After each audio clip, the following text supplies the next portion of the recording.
Good morning students.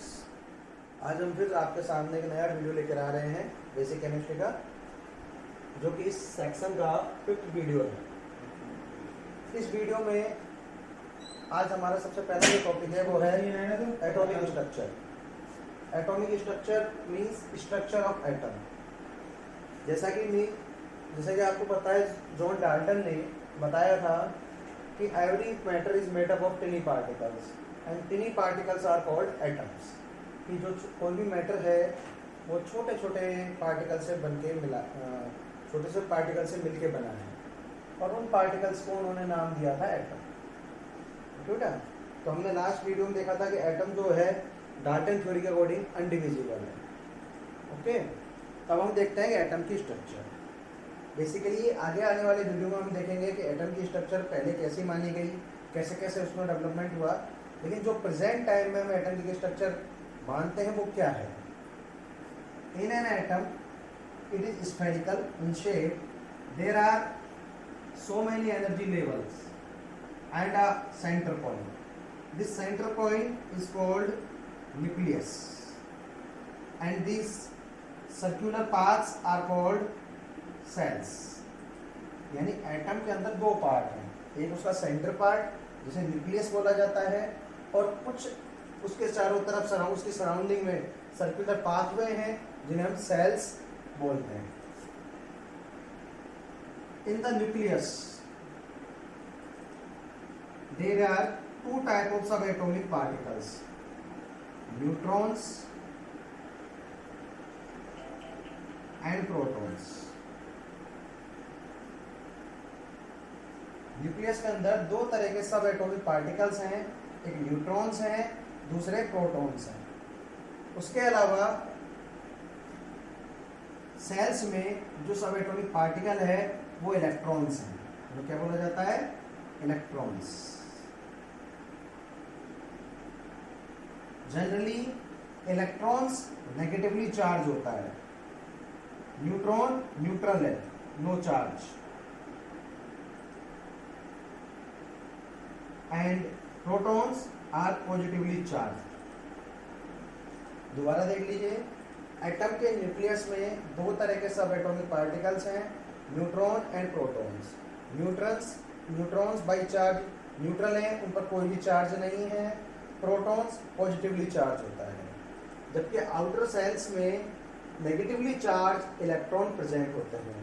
ये electron continuously nucleus के around revolve करते हैं, जैसे कि अर्थ सन के अराउंड रिवॉल्व करती है। ओके, अब इसके बाद देखिए बेटा, एक टर्म आती है कि कोई भी एटम है तो उसका आइडेंटिफिकेशन कैसे किया जाए। एक यूनिक आईडी उसे दी जाती है। जैसे एक्स आपका कोई एटम है तो उसको दो कैरेक्टरिस्टिक्स हम एक्सप्लेन करते हैं। पहला है इसका जेड एंड एम, हम इसको लिखेंगे। जेड का मीन्स होता है बेटा एटॉमिक नंबर, ए है एटॉमिक मास। ये प्रॉपर तरीका है किसी भी एटम को डेजिग्नेट करने का। Let suppose X is an atom, Z is atomic number, N A is the atomic mass. Now question is what is atomic number? Atomic number means number of protons present in nucleus. किसी भी atom के nucleus में जो protons present हैं उन्हें उसका क्या बोला जाता है? Atomic number. दूसरा atomic mass, the sum of neutrons plus protons is called atomic mass. यानी कि किसी भी एटम के न्यूक्लियस में जो न्यूट्रॉन और प्रेजेंट है, न्यूट्रॉन एंड प्रोटॉन्स, उनको आपस में जोड़ दिया जाए उनके नंबर्स को, तो वो उस एटम का एटॉमिक मास होगा। लेकिन इसमें एक क्वेश्चन है कि सर नंबर्स ऑफ प्रोटॉन और न्यूट्रॉन को जोड़ने से मास कैसे आएगा, वो समझ लीजिएगा। बाई मास, अगर हम मास का रिलेशन देखें तो mass of one neutron is equal to mass of 1 proton, ठीक है।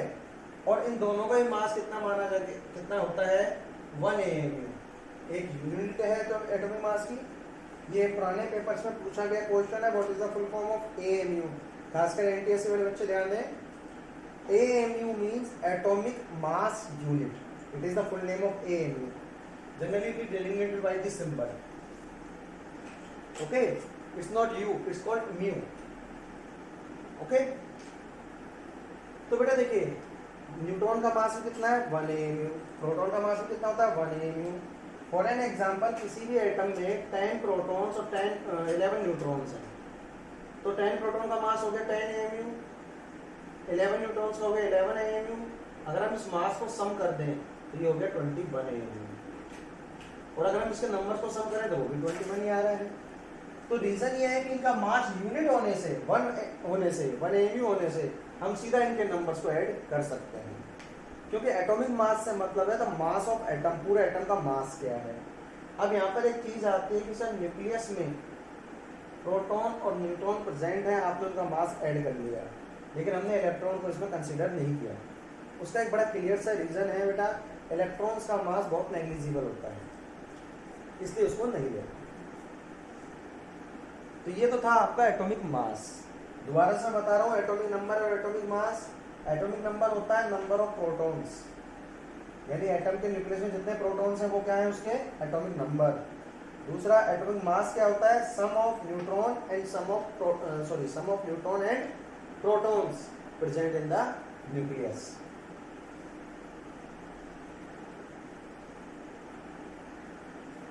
बेटा अब आगे देखिए, अब हमारी अगली, जैसे एटॉमिक मास क्लियर है, अगला टर्म है मॉलिक्यूलर मास। जैसा कि आपको पता है कि मैटर जो एग्जिस्ट करता है वो एटम की फॉर्म में एटम जो है या तो आयन की फॉर्म में करता है या मॉलिक्यूल्स की फॉर्म में। अभी हम इस टॉपिक पर आ जाएंगे, उससे पहले हम देखते हैं molecule. Molecules forms by the combination of atom.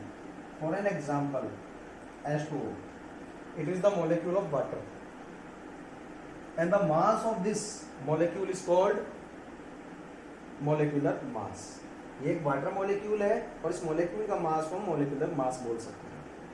तो बेटा यहाँ पर देखिए, मॉलिक्यूल का मास कैसे कैलकुलेट होगा, उसमें कंसिस्ट एटम्स के एटॉमिक मास का सम, यानी मॉलिक्यूल में जो एटम्स प्रेजेंट हैं और जितने प्रेजेंट हैं उनके एटॉमिक मास का सम, उसका मॉलिक्यूलर मास बोला जाएगा। जैसे H2O है, H2 में कितना हाइड्रोजन एटम्स हैं 2, और हाइड्रोजन एटम का एटॉमिक मास होता है 1, ओके प्लस। अब ऑक्सीजन एटम आ गया, 1 एटम है और ऑक्सीजन का एटॉमिक मास होता है 16, तो H2O का एटॉमिक मास हो गया 18, सॉरी मॉलिक्यूलर मास हो गया 18, और इसकी यूनिट भी रहेगी AMU। क्या रहेगी, क्योंकि एटॉमिक मास की यूनिट म्यू होती है। समझ में आ रही बात। अगली टर्म है फॉर्मूला मास। उससे पहले हमको देखना पड़ेगा मोलर मास। मोलर मास जो हमने लास्ट वीडियो में देखा है, मोल कंसेप्ट, उससे रिलेट करता है। मोलर मास का मतलब होता है the mass of 1 mole of any species chemical substance. जैसा कि आपको पता है, हमने पढ़ा था कि mole is a unit to measure the number of atoms, molecules और आयंस। तो उसी तरह से बेटा मोलर मास क्या है आपका, कि किसी भी एटम के, आयन के या मॉलिक्यूल्स के 1 मोल का जो टोटल मास है उसे उसका क्या बोला जाता है, मोलर मास। ठीक है, 1 मोल का मास मोलर मास होता है। तो अब क्वेश्चन ये है कि सर इसको कैलकुलेट कैसे करेंगे। इसको कैलकुलेट करना बहुत इजी है। अगर आपको मोलिकुलर मास कैलकुलेट करना आता है तो आपको कुछ नहीं करना है। मोलर मास के लिए मोलिकुलर मास जैसे वाटर का 18 म्यू है, हम इसको, इसकी यूनिट म्यू को हटाकर यहाँ क्या लगा दें, ग्राम। ये क्या बोला जाएगा, इसका मोलर मास। अब H2O का मोलर मास कितना हो गया, 18 ग्राम। याद रखिए, अगर ये AMU में है तो मोलिकुलर मास बोला जाएगा, और अगर ये ग्राम्स में है तो मोलर मास। कहीं कहीं इसको ग्राम एटॉमिक मास भी बोल देते हैं, ओके, या ग्राम मोलिकुलर मास भी बोल सकते हैं। उसके बाद है फॉर्मूला मास। फॉर्मूला से मास से मतलब होता है बेटा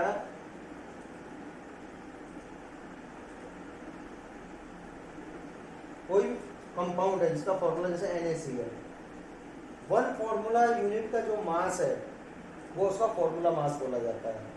जैसे NaCl है, ये फॉर्मूला हो गया आपके जो कॉमन साल्ट जो हम घर में यूज करते हैं उसका। तो इसमें एक सोडियम एटम है और एक क्लोराइड एटम।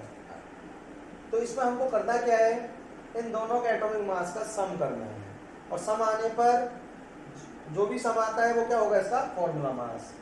सोडियम का फॉर्मूला मास है 23 plus 35.5 58.5। 23 is the atomic mass of chlorine, sodium, and chlorine atomic mass is 35.5. Okay. One more thing in this video, there are two common terms used: isotopes and isobars. देखो बेटा isotopes क्या है?